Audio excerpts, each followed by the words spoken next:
मेरा नाम शुभम है। मैं एक छोटे से गांव में रहने वाला लड़का हूँ।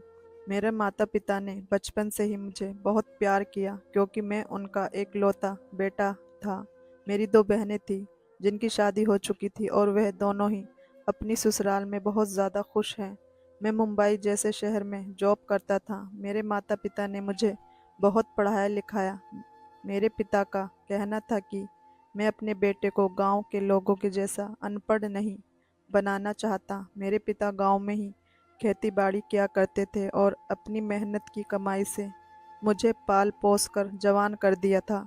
मेरी पढ़ाई पूरी हो जाने के बाद मैं मुंबई ही में शिफ्ट हो गया था और वहां पर मैंने अपना काम शुरू कर दिया था। मुंबई में मेरी बहुत अच्छी कमाई थी और मैंने अपने माता पिता को अपनी कमाई से दुनिया की हर खुशी दे दी थी। मैं अपने माता पिता की बहुत इज्जत किया करता था। मैं उनको अपने पास मुंबई नहीं बुला सकता था क्योंकि उनको मुंबई ना बुलाने की मेरी बहुत बड़ी मजबूरी थी। इसलिए मैं गांव में ही उनके लिए हर महीने ढेर सारे पैसे भेज दिया करता था जिससे वह अपना खर्चा चला रहे थे। उनको गांव में किसी तरह की भी कोई परेशानी नहीं थी। गांव में सब लोग मेरी बहुत तारीफ किया करते थे क्योंकि एक मैं ही था जिसने शहर जाने के बाद अपने माता पिता को माला माल कर दिया था। मैं हर महीने में 3-4 दिन के लिए गांव आ जाया करता था। गांव के लोग मेरी बहुत इज्जत किया करते थे और मुझे बहुत सम्मान दिया करते थे। मैं थोड़े बहुत पैसे गांव के गरीबों में भी बांट दिया करता था। एक दिन मैं छुट्टी लेकर गांव अपने घर गया था। जब मैं वहां गया तो मेरी माता पिता ने मेरे सामने एक ऐसी बात कही जिसको सुनकर मेरे होश उड़ गए थे। मेरे माँ बाप मेरी शादी कराना चाहते थे। मुझे इस बात पर कोई एतराज़ नहीं था क्योंकि एक ना एक दिन मेरी शादी होनी थी। लेकिन जब उन्होंने मुझे एक बहुत बड़ी बात बताई तो उसको सुनते ही मेरे पैरों तले से ज़मीन निकल गई थी। बात शायद हर इंसान के लिए इतनी बड़ी नहीं होगी लेकिन मेरे लिए बहुत बड़ी बात थी। मेरी माँ मेरे पास आकर बैठ गई और मुझसे कहने लगी, बेटे हम तुम्हारी शादी करना चाहते हैं। मैं माँ की बात सुनकर खुश हो गया था। मैंने कहा, हाँ आप मेरे लिए पहले लड़की तो देखना शुरू करो, उसके बाद शादी भी हो जाएगी। मैंने सोचा था कि जब भी मेरे घर में मेरी शादी के बारे में बात होगी तो मैं अपने माता पिता को शहर बुला लूंगा और कहूंगा कि मुंबई में ही मेरे लिए कोई अच्छी सी लड़की देखकर मेरी शादी कर दो। लेकिन माँ ने तो मुझे ऐसी बात बताई जिसको सुनकर मैं हैरान रह गया था। मेरे माता पिता ने तो मेरी शादी गांव की ही एक गंवार लड़की के साथ तय कर दी थी। माँ ने बताया कि हमने तुम्हारे लिए लड़की पहले ही देखी हुई है। तुम्हें याद है तुम्हारे पिता के एक दोस्त थे, उनकी बेटी सोनिया। सोनिया के बारे में सुनकर मेरे होश उड़ गए थे क्योंकि मैं सोनिया से शादी नहीं कर सकता था। मैंने सोनिया को देखा हुआ था। सोनिया बहुत ज़्यादा काली और बदसूरत दिखती थी। माँ ने बताया कि जब तुम्हारे पिताजी के दोस्त आखिरी सांस ले रहे थे तब उन्होंने अपनी बेटी पर बहुत तरस आ रहा था क्योंकि उस बेचारी का इस दुनिया में कोई नहीं था। उन्होंने कहा कि अगर मैं इस दुनिया से चला गया तो मेरी बेटी का ख्याल कौन रखेगा। तब तुम्हारे पिताजी ने अपने दोस्त से वादा किया और कहा कि मैं तुम्हारी बेटी को अपने बेटे की पत्नी बनाकर अपने घर में रखूंगा। तुम इस बात की फिक्र मत करो। यह सुनकर पिताजी के दोस्त की आखिरी सांस भी निकल गई थी। इसलिए अब हम चाहते हैं कि सोनिया जल्द से जल्द हमारे घर आ जाए जिससे तुम्हारे पिताजी का किया हुआ अपने दोस्त से वादा भी पूरा हो जाए। मुझे बड़ा अफसोस हुआ था कि आखिर मेरे पिताजी ने क्या कर दिया। मैं तो शहर की लड़की से शादी करना चाहता था क्योंकि मुझे मुंबई में रहते हुए काफ़ी टाइम हो गया था और मुझे वहाँ की गोरी गोरी और स्मार्ट लड़कियाँ बहुत पसंद आई थी। गांव में तो ज़्यादातर गंवार और काली सी लड़कियाँ होती थी जिनको पढ़ना लिखना भी नहीं आता था। मैं पढ़ा लिखा स्मार्ट और हैंडसम लड़का था तो अपने जैसे ही खूबसूरत और स्मार्ट लड़की डिजर्व करता था। लेकिन मेरे माता पिता ने मेरी सारी चाहतों पर पानी फेर दिया था। मैं अपने माता पिता का बहुत कहना मानता था और उनका बहुत आज्ञाकारी बेटा था। इसलिए मैंने इस शादी के लिए जैसे तैसे हाँ कर दी। लेकिन मैं इस शादी से बिल्कुल भी खुश नहीं था। जल्द ही 1 महीने के अंदर अंदर मेरी शादी भी कर दी गई क्योंकि मुझे जल्द से जल्द मुंबई जाना था। मेरी शादी को हुए अभी 20 दिन ही हो गए थे। ये 20 दिन नहीं, मुझे 1 साल जैसे लग रहे थे। मुझे अपनी इस शादी से बिल्कुल भी खुशी नहीं थी। मुझे एक एक लम्हा घुटन दे रहा था और इस तकलीफ से निकलने के लिए जल्द से जल्द मुझे शहर वापस जाना था।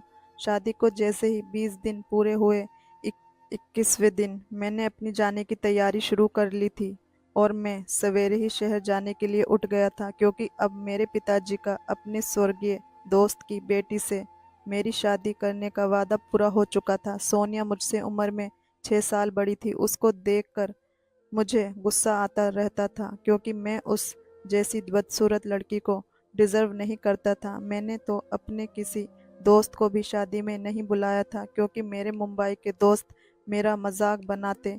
मैं बहुत ज़्यादा स्मार्ट था, इसलिए मेरी बदसूरत पत्नी को देखकर मेरे दोस्त मेरी खूब इंसल्ट करते। मैं जब गुस्से में अपने घर से निकलने लगा तो सोनिया मेरे सामने हाथ जोड़ने लगी कि इतनी जल्दी वापस मत जाओ, अभी हमारी शादी को कितने दिन ही हुए हैं। मैं आपके साथ कुछ और टाइम गुजारना चाहती हूँ। मेरी पत्नी मुझे एक आंख नहीं भाती थी। मुझे उसका बोलना भी बहुत बुरा लगता था। मेरा मन चाहता था कि मैं उसको इस घर से निकाल दूं, लेकिन मैं उसको अपने घर से निकाल भी नहीं सकता था, क्योंकि वह मेरे पिताजी की दोस्त की बेटी थी। मन चाहता था कि वह मेरी आंखों से कहीं चली जाए, जिससे कि मुझे उसका चेहरा नहीं देखना पड़े। ये तो मुमकिन नहीं था, क्योंकि वह मेरे घर में ही मेरी पत्नी बनकर आ चुकी थी, तो वह तो ये घर छोड़कर नहीं जा सकती थी। लेकिन कम से कम मैं तो इस घर को और उसे छोड़कर शहर जा सकता था, क्योंकि मैं तो शहर में ही काम करता था। मैंने अपने माता पिता के कहने पर यह जहर का कड़वा घूंट पी लिया था, मगर मैंने अपनी नई नवेली पत्नी सोनिया से कोई समझौता नहीं किया था। ना ही मेरी उससे ज़्यादा बात होती थी। वो तो मुझसे बात करने की बहुत कोशिश किया करती थी, लेकिन मैंने कभी भी उसकी तरफ ज़्यादा ध्यान नहीं दिया था। इन 20 दिनों में मेरी उससे नफ़रत और भी ज़्यादा बढ़ गई थी, और उससे साफ साफ कह दिया था कि इतनी जल्दी वापस शहर जाने का मेरा भी कोई इरादा नहीं था। मैं तुम्हारी शक्ल और ज़्यादा नहीं देख सकता हूँ। तुम्हारी ये काली सी शक्ल मुझे डराती है, मैंने उसे मनहूस कह दिया था। मेरी ये बात सुनकर एकदम से वह मुरझा गई थी। फिर आंखों में आंसू भरकर कहने लगी, मैं आपके बिना नहीं रह सकती हूँ। मैंने उससे कहा, क्या 20 दिन में तुम्हें मेरे साथ रहने की आदत हो गई है? तो वो रोते हुए कहने लगी, आप मेरे पति हैं और मैं आपसे प्यार करने लगी हूँ। मैं उसकी इस पागलपन वाली बात पर खूब हंसने लगा और कहने लगा, भला 20 दिनों में भी किसी को किसी से प्यार हो जाता है? तुम इस बारे में कभी भी मत सोचना कि तुम कभी मेरा प्यार पा सकोगी। मुझे तो तुम्हारी शक्ल से भी नफरत है। मुझे उसकी इन बातों से बड़ी हंसी आ रही थी कि काली कलूटी लड़की मुझ जैसे स्मार्ट और हैंडसम लड़की के साथ रहने के सपने देख रही थी और मेरा प्यार पाने की हसरत कर रही थी। खैर, इसमें सोनिया की भी गलती नहीं थी। ये सपना शायद मेरी वजह से ही वह देख रही थी, क्योंकि मैं शादी की पहली रात भावनाओं में बह गया था और सुहाग रात सोनिया के साथ मना चुका था, क्योंकि मैं कंट्रोल नहीं कर पाया था और यही मेरी गलती हुई थी। लेकिन अब मैं और सोनिया को बर्दाश्त नहीं कर सकता था। माँ और पिताजी को जब पता चला कि मैं शहर वापस जा रहा हूँ, तो वह दोनों मेरे पास आ गए और मुझे समझा रहे थे कि अभी तुम्हारी शादी को कितने दिन ही हुए हैं और तुम बहू को छोड़कर जा रहे हो। मैं अपने पिताजी की बातें सुन रहा था, क्योंकि मैं उनका बहुत ही आज्ञाकारी बेटा था। मेरे पिताजी मेरी बहुत तारीफ किया करते थे कि मैं उनकी सारी बातें मानता हूँ, और मैं भी नहीं चाहता था कि मेरी वजह से मेरे पिताजी का दिल दुखे। मैंने अपने पिताजी से काम का बहाना बना लिया और कहा कि आप मुझे शहर जाने की परमिशन दे दीजिए। अगर मैं शहर जल्दी नहीं गया तो वहाँ पर मेरे सारे काम में रुकावट आ सकती है। मैं ज़्यादा दिन यहाँ पर नहीं रुक सकता। मेरे पिताजी ने मुझे जाने की परमिशन तो दे दी, लेकिन साथ ही साथ मुझे ये भी कह दिया था कि कुछ दिनों के बाद बहू को भी अपने साथ मुंबई लेकर चले जाना। ये भी शहर का माहौल देख लेगी तो खुश हो जाएगी। मेरे पिताजी को अपने मेहनती बेटी पर बहुत गर्व होने लगा था, लेकिन मैं कभी भी किसी हाल में सोनिया को अपने साथ मुंबई नहीं लेकर जाता। फिलहाल मुझे तो घर से निकलकर अपनी जान छुड़ानी थी। मैं जब घर से निकला तो सोनिया छत पर कपड़े डालने गई थी। मैं उसे बिना बताए ही घर से निकल आया था। घर से निकलते ही मैंने गहरी सांस भरी। हकीकत तो ये थी कि गांव के माहौल में मेरा दम घुटता था। मुझे तो शहर की चमक धमक अच्छी लगती थी। मैं चाहता तो मैं अपने गांव में भी कोई खुद का बिजनेस कर सकता था, क्योंकि मेरे पास पैसे की कोई कमी नहीं थी। लेकिन मुझे गांव में रहकर गांव में काम करना बिल्कुल भी पसंद नहीं था, और मैंने जैसे तैसे करके शहर में काम कर लिया था और वहीं पर शिफ्ट हो गया था। गांव तो बस नाम के लिए कभी आता जाता रहता था, क्योंकि वहां आकर मुझे अपने माता पिता की भी देखभाल करनी होती थी। मेरा कोई और भाई नहीं था, इसलिए मुझे उनकी बड़ी फिक्र लगी रहती थी, और मैं उनको अपने साथ मुंबई भी नहीं ला सकता था। जैसे ही मैं एयरपोर्ट पर उतरा तो मेरी महंगी कार के साथ बॉडीगार्ड आज पहुंचे थे, क्योंकि मेरा काम ही कुछ ऐसा था कि मुझे सिक्योरिटी की ज़रूरत पड़ती रहती थी। अगर मेरे पिताजी को ये पता चल जाता कि उनका लाडला और एकलौता बेटा क्या काम करता है, बेचारे ये सुनते ही भगवान को प्यारे हो जाते। मेरे पिता एक सीधे साधे और ईमानदार इंसान थे, जिन्होंने कभी भी चालाकी नहीं की थी, बल्कि वह तो चालाकी जानते ही नहीं थे। और इसी तरह की मेरी माँ थी, बहुत सीधी और संस्कारी औरत। और जहाँ तक मेरी पत्नी की बात है तो उसकी मुझे कोई परवाह नहीं थी। पुराने ख्याल वाली हर चमक धमक से दूर पत्नी मुझे चाहिए भी नहीं थी।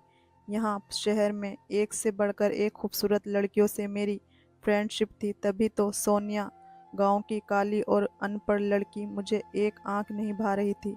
शहर में मेरा एक नाम था और एक अलग ही पहचान बन गई थी।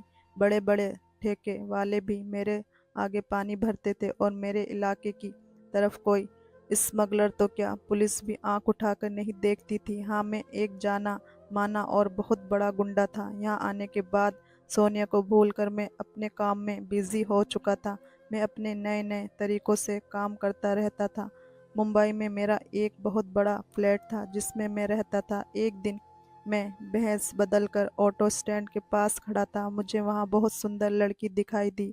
मैं अपने मन में सोचने लगा कि मुझे जैसे स्मार्ट लड़के को एक ऐसी ही कोई खूबसूरत लड़की सूट करती।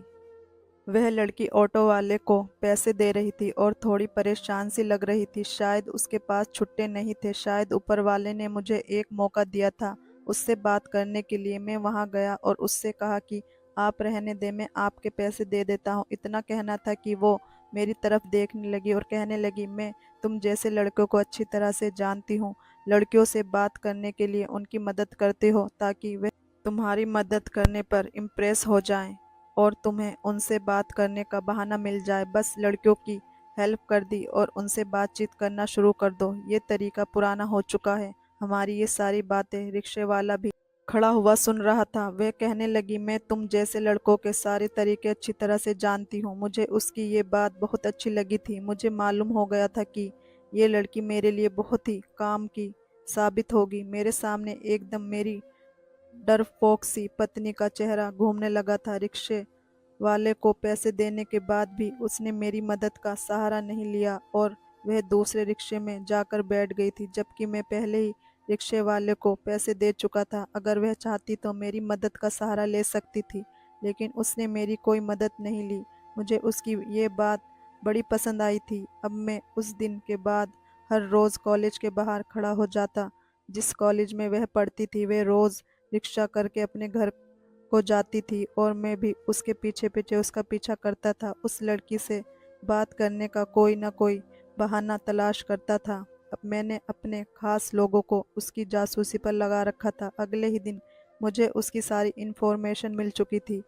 वो लड़की बहुत गरीब फैमिली से बिलोंग करती थी। उसका घर बहुत छोटा था। उसके माता पिता इस दुनिया में नहीं थे। वे अपने दादा के साथ ही उस घर में रहा करती थी, जबकि उसके दादा की उम्र भी बहुत हो गई थी और वह बीमार रहने लगे थे। उस लड़की का नाम दिव्या था और वह बीएससी की स्टूडेंट थी। फिर मैं कुछ दिन अपने काम में ज़्यादा ही बिजी हो गया था और दिव्या के कॉलेज काफ़ी दिनों से नहीं जा पाया था। मुझे कुछ खाली खाली सा महसूस होने लगा था और मैं अपनी इस हालात से बेखबर था। एक दिन मैं उसके कॉलेज गया और उसकी सहेली से कह दिया था कि दिव्या के पल पल की रिपोर्ट मुझे चाहिए। पहले तो दिव्या की सहेली नहीं मान रही थी, लेकिन उसकी अकड़ तो मेरे साथ खड़े बड़ी बड़ी मूछें वाले बॉडीगार्ड को देखकर ही ख़त्म हो गई थी।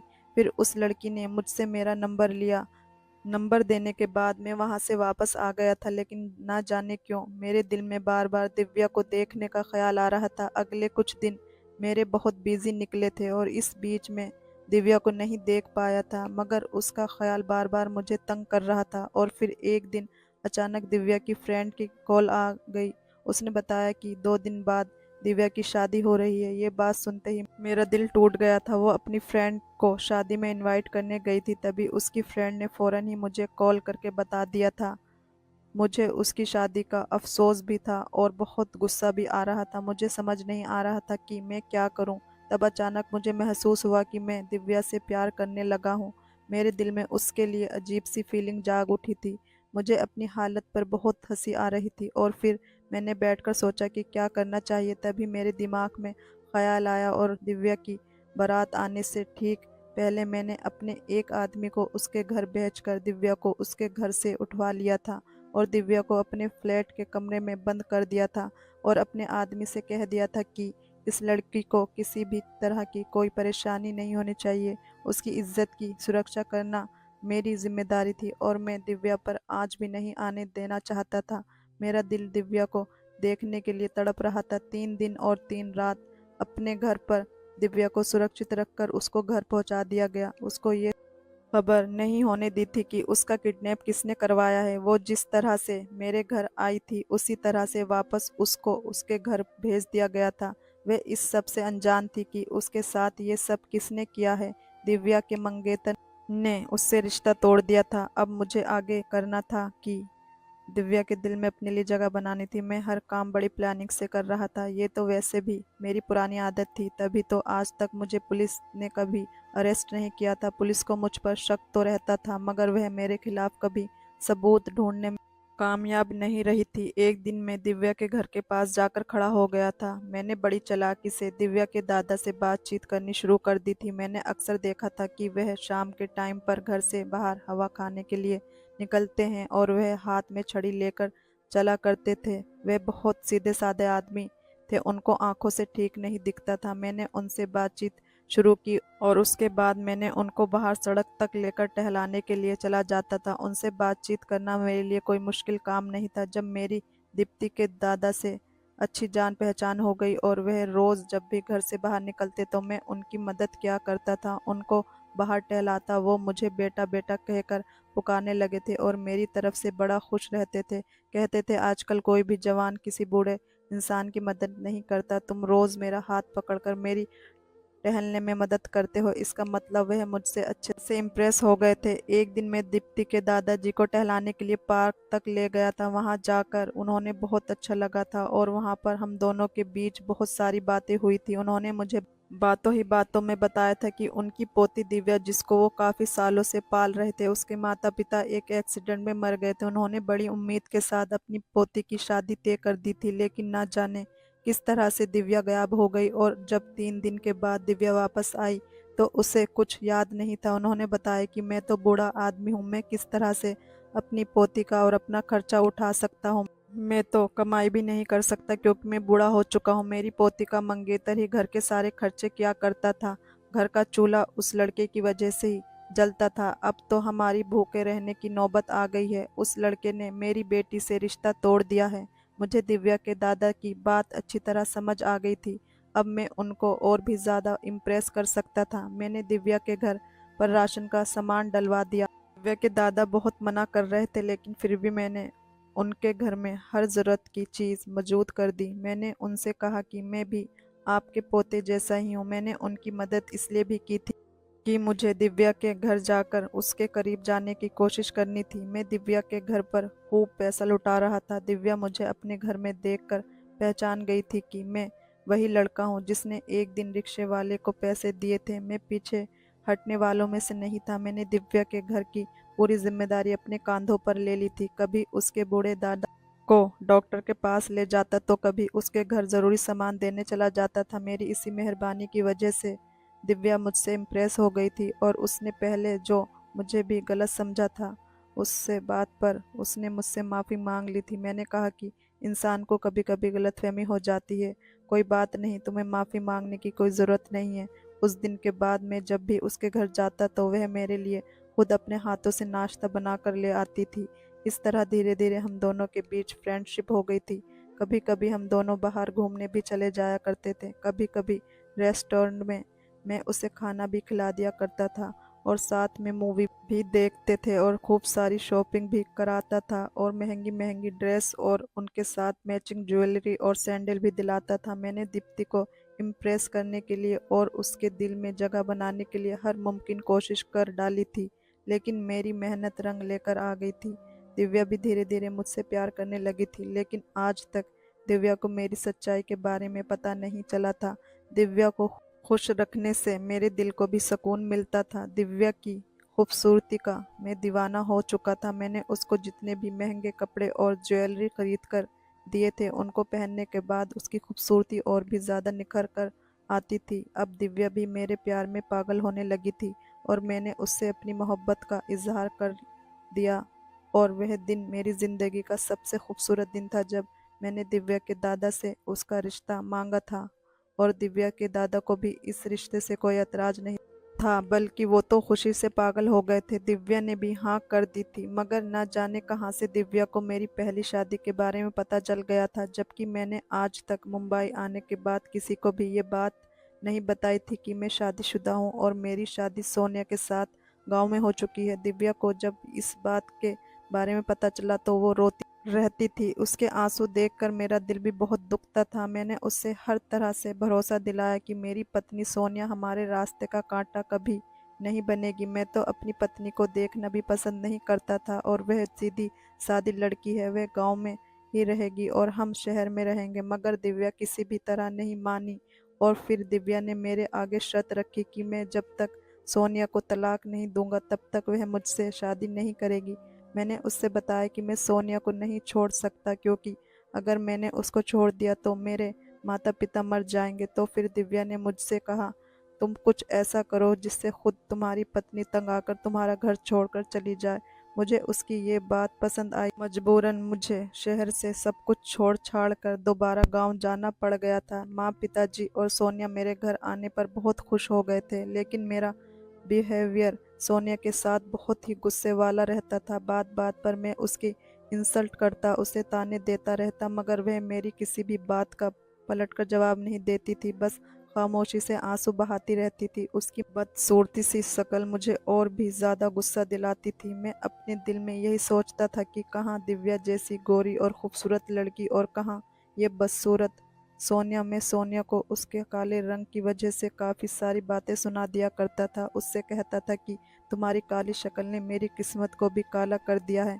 मैं उसको पकड़कर शीशे के सामने खड़ा कर देता था और उससे पूछता था कि बताओ, तुम्हारा और मेरा कहाँ पर मेल मिलता है? तुम काली अंधेरी रात और मैं उजला सवेरा। सोनिया बहुत ज़्यादा रोती थी और मुझे बड़ी हसरत भरी निगाहों से देखती थी। कभी कभी उसके आंसू मेरे दिल पर असर कर जाते थे, मगर मैं अपने दिल का क्या करता। मैं तो दिव्या के प्यार में पड़ चुका था। मैंने सोनिया के साथ बहुत ही बुरा बिहेवियर करना शुरू कर दिया था और अब तो नौबत मारपीट पर भी आ गई थी। मैंने सोनिया पर हाथ भी उठाना शुरू कर दिया था। मेरी इतनी बेदर्दी के बाद भी वह मुझसे एक शब्द भी नहीं कहती थी। मुझे उसके इस ढीठपन से बहुत ज़्यादा गुस्सा आने लगा था। वो बहुत ही सख्त पड़ गई थी। मैं जितना उससे दूर भागता वह उतना ही मेरे करीब आने की कोशिश करने लगी थी। मेरी ज़िंदगी में अगर दिव्या नहीं होती तो शायद अब तक मैं सोनिया की अच्छाइयों का दीवाना बन चुका होता, मगर अब मैं उससे जान छुड़ाना चाहता था तो उसकी ये हरकतें मुझे और भी ज़्यादा गुस्सा दिलाने लगी थी। मैं जल्द से जल्द दिव्या के पास जाना चाहता था।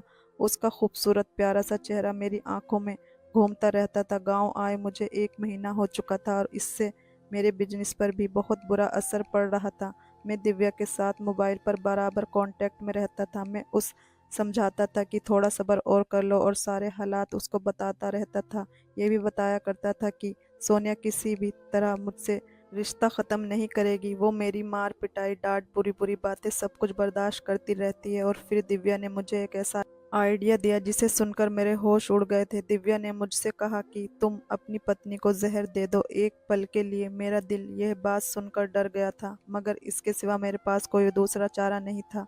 मैंने दिव्या से कहा, ठीक है, ये खुशखबरी तुम्हें जल्द ही ये खुशखबरी सुनाने वाला हूँ। और ये कहकर मैंने फ़ोन बंद कर दिया। रात को जब मैं सो रहा था और रात बीच में जब मेरी अचानक से मेरी नींद खुली तो सोनिया बेड पर नहीं थी। मैंने नज़र उठाकर सोनिया को घर में ढूंढा, मगर वह कहीं नज़र नहीं आ रही थी। फिर मैं छत पर गया। वह छत पर बैठी हुई थी और उसकी आंखों में आंसू बह रहे थे। उस टाइम मैंने उससे बड़ी ही प्यार से बात की और पूछा, क्या हुआ सोनिया, तुम यहाँ पर बैठी क्यों रो रही हो? मेरे पूछने पर उसने अपने आंसू साफ किए, मगर उसके होठों पर मेरे लिए कोई शिकवा नहीं था। मैंने कहा, सोनिया, मैं बहुत बुरा हूं ना, मुझे पता है, तुम मेरी वजह से ही रोती रहती हो। मैंने सोनिया को अपनी बातों में लेने की कोशिश की और मेरी इस मोहब्बत पर वह तड़प कर रह गई थी और कहने लगी, बुरी तो मैं हूँ, आपकी ज़िंदगी में आकर आपकी ज़िंदगी को नर्क बना दिया। आप जैसे हैंडसम और स्मार्ट लड़के को मुझ जैसी बदसूरत पत्नी मिली है। मैं आपको डिज़र्व नहीं करती। आप कहाँ बुरे हो, बुरी तो मैं हूँ। उसकी बातें मुझे एहसास दिला रही थी कि मैं कितना गिरा हुआ इंसान हूँ। मगर वे कहते हैं ना, जिसकी सूरत काली हो उसका दिल बहुत साफ होता है। सोनिया ही बहुत साफ दिल की लड़की थी। मैंने सोनिया के आंसू अपने हाथ से पोंछे और कहा, सब छोड़ो, ये बताओ तुम्हें क्या पसंद है? गर्मी बहुत हो रही है, तुम कुछ पीना पसंद करोगी?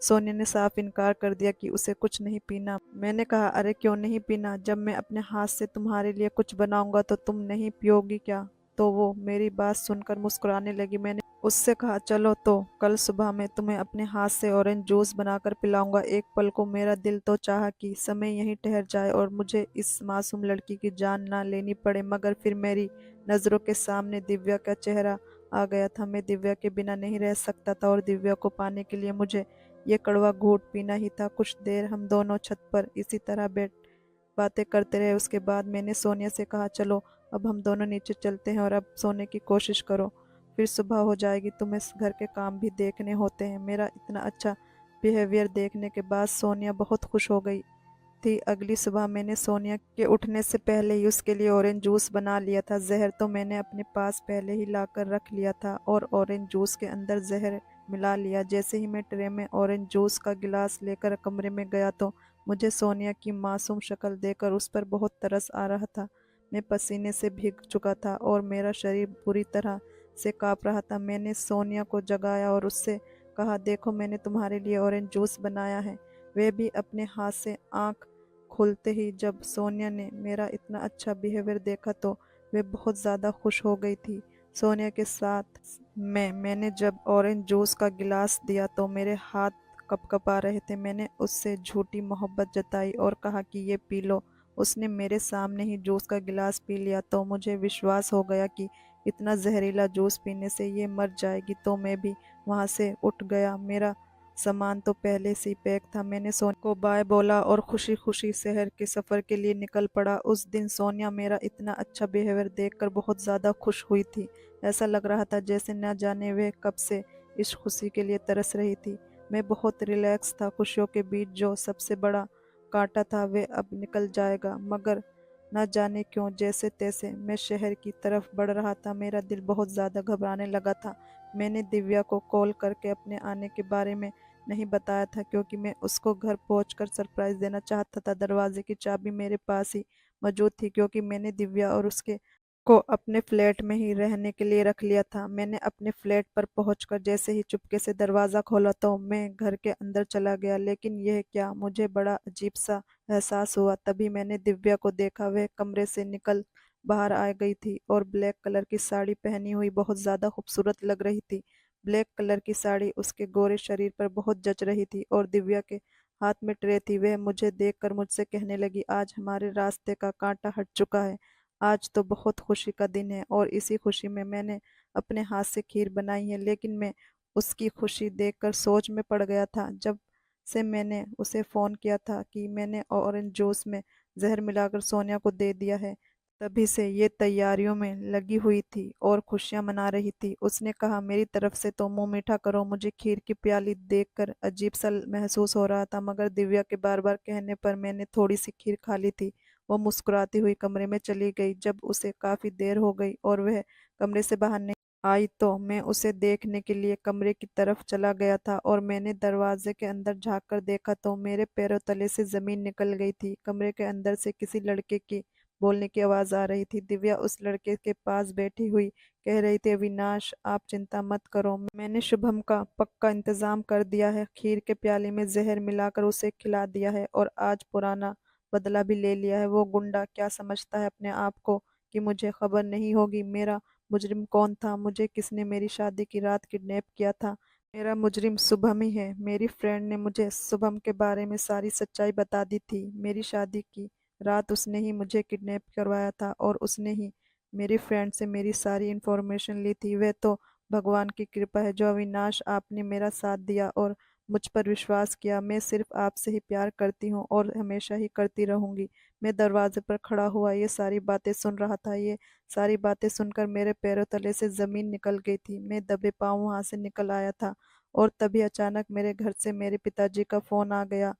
मेरे पिताजी ने कहा, बेटा तुम्हारी पत्नी की आखिरी सांस चल रही है और वह तुम्हें बुला रही है। ये सुनकर तो मेरे होश उड़ गए थे। मुझे अब अपनी गलती का एहसास हो गया था। जहर तो मुझे भी दिया गया था लेकिन मेरी हालत अभी इतनी खराब नहीं हुई थी। लेकिन अब मुझे अपनी हालत की इतनी परवाह नहीं थी। मैं जल्द से जल्द जैसे तैसे गांव पहुंचा। जैसे ही घर गया तो मैंने देखा कि सोनिया के चेहरे पर मौत का सन्नाटा छाया हुआ था।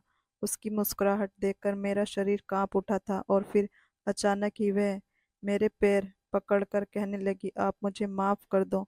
मैं घबरा गया और पूछा, क्या हुआ है सोनिया? उसने रो रो कर मुझे बताया कि मैंने आपकी अलमारी की तलाशी ले ली थी। मुझे आपके गलत कामों के बारे में सारे सबूत मिल चुके थे। मैं उसकी ये बात सुनकर हैरान रह गया था। मेरे हाथ पैर कांपने लगे थे। जहर मुझ पर अपना काम करना शुरू कर रहा था लेकिन मैं फिर भी खड़ा हुआ उसकी बातें सुन रहा था। वह कह रही थी कि मैं सोच रही थी कि आपके खिलाफ कानूनी कार्रवाई करूं या नहीं। मैं इसी सोच में डूबी हुई थी कि मैं आपको भगवान के कहर से बचाना चाहती थी। इसलिए मैं आपको इस गलत काम के दलदल से निकालना चाहती थी और आपको इस दर्द से निकालने के लिए बस मेरे पास एक ही रास्ता था कि आपको पुलिस के हवाले कर दूं। मैंने आज ही आपके खिलाफ कानूनी कार्रवाई की है। पुलिस किसी भी टाइम यहाँ पर पहुंच सकती है और आपको अरेस्ट कर सकती है। सोनिया की कोई भी बात मुझे बुरी नहीं लग रही थी। इतना कहते ही सोनिया एकदम जमीन पर गिर पड़ी थी और बेहोश हो गई थी। मैं भी फटी फटी आंखों से उसे देख रहा था। जल्दी से उसे डॉक्टर के पास लेकर चला गया। सोनिया की हालत बहुत ज़्यादा ख़राब थी। उसके लिए डॉक्टर ने 24 घंटे ख़तरनाक बताए थे। मैं रो रो कर भगवान के सामने सोनिया की ज़िंदगी की भीख मांग रहा था। फिर थोड़ी देर के बाद मैं भी बेहोश होकर गिर पड़ा था। जब मुझे होश आया तो अपने पास डॉक्टर को खड़ा हुआ देखा और सबसे पहले मैंने सोनिया के बारे में पूछा था। उसके बाद सोनिया के बारे में जो डॉक्टर ने मुझे बताया उसे सुनकर तो मेरे होश उड़ गए थे। डॉक्टर ने बताया कि आपकी पत्नी सोनिया इस दुनिया से जा चुकी है। मुझे अपने आप से बहुत ज़्यादा घिन महसूस हो रही थी। आखिरकार मैंने उस मासूम से उसकी ज़िंदगी छीन ही ली थी। बेचारी सोनिया इस दुनिया से जा चुकी थी जिससे ये भी नहीं पता था कि उसकी मौत का जिम्मेदार कोई और नहीं बल्कि उसका अपना ही पति है। अस्पताल में पुलिस भी आ गई थी और पुलिस ने मुझे अरेस्ट कर लिया था। मैं सोनिया की मौत पर बहुत ज़्यादा दुखी था और चुपचाप मैं पुलिस के हवाले हो गया था। मैंने अपने माता पिता को भी अपने सारे कारनामे बता दिए थे और यह भी बता दिया था कि मैं अपनी पत्नी का मुजरिम हूँ। मैंने अपनी पत्नी को ऑरेंज जूस में जहर पिलाकर मारा है। मेरे माता पिता बहुत ही बुरी तरह से रो रहे थे। एक तो उनको उनकी बहू के बनने का गम था और दूसरी तरफ जब उनको ये खबर सुनने को मिली कि उनका बेटा ही इतना बड़ा अपराधी है तो और भी ज़्यादा वह दोनों फूट फूट कर रो रहे थे। मैंने अपनी गलती की वजह से कई जिंदगियों को तबाह कर दिया था। आज मुझे अपनी गलती पर बहुत एहसास हो रहा था और मुझे अपनी पत्नी की बहुत याद आ रही थी। मैंने पुलिस वालों से आखिरी बार कहा कि मुझे मेरी पत्नी को देखना है। जब मैं आखिरी बार अपनी पत्नी को देखा तो उसकी लाश के सामने रो रो कर माफ़ी मांगी ताकि सोनिया ना सही उसकी आत्मा ही मुझे माफ़ कर दे। मैंने सोनिया के साथ बहुत गलत किया। उस बेचारी की कोई गलती नहीं थी तब भी उसको अपनी जान से हाथ धोना पड़ गया था। मुझे 14 साल की सज़ा हुई थी। 14 साल की जेल के बाद मुझे रिहाई मिली और जब अपने जुर्म की सज़ा भुगत कर मैं वापस अपने घर जा रहा था तो मैं सोच रहा था कि कहीं मेरे माता पिता मुझे एक्सेप्ट करने से इनकार तो नहीं कर देंगे, लेकिन जैसे ही मैं अपने घर पहुंचा तो ये देखकर हैरान रह गया कि मेरे घर पर ताला लगा हुआ था। गांव के लोगों ने बताया कि तुम्हारे माता पिता ने खुदकुशी कर ली थी। मैं और भी ज्यादा बिखर गया था। अपने माता पिता की मौत का सदमा नहीं झेल पा रहा था। गांव वालों ने बताया कि तुम इतने अच्छे आदमी थे, तुम्हारे पिता तुम्हारी बहुत तारीफ किया करते थे, लेकिन तुमने अपनी पत्नी के साथ बहुत गलत किया। मुझे अपनी गलती का रह रहकर एहसास हो रहा था। आज मेरे सारे रिश्ते मुझे छोड़कर जा चुके थे और मैं अकेला रह गया था। मैंने गलत काम करने तो छोड़ दिए थे और अब मैं गांव में ही खेती बाड़ी करता हूँ। भगवान ने मुझे मेरे किए की सजा दे दी थी। जैसे मैंने किया था वैसे ही आज मैं भुगत रहा हूँ। मैं सोनिया से अपनी जान छुड़वाना चाहता था, लेकिन भगवान ने मेरे सारे रिश्ते ही मुझसे दूर कर दिए, क्योंकि मैं रिश्तों को समझ नहीं पाया था। इसलिए आज मेरे साथ कोई नहीं है। अब गांव में अकेला रहता हूँ और ये अकेला घर मुझे काटने खाने को दौड़ता है। जितनी चमक धमक मुझे पसंद थी, आज मेरे हिस्से में सिर्फ अंधेरा ही आया है। मैं भगवान से प्रार्थना करता हूँ कि काश मैं भी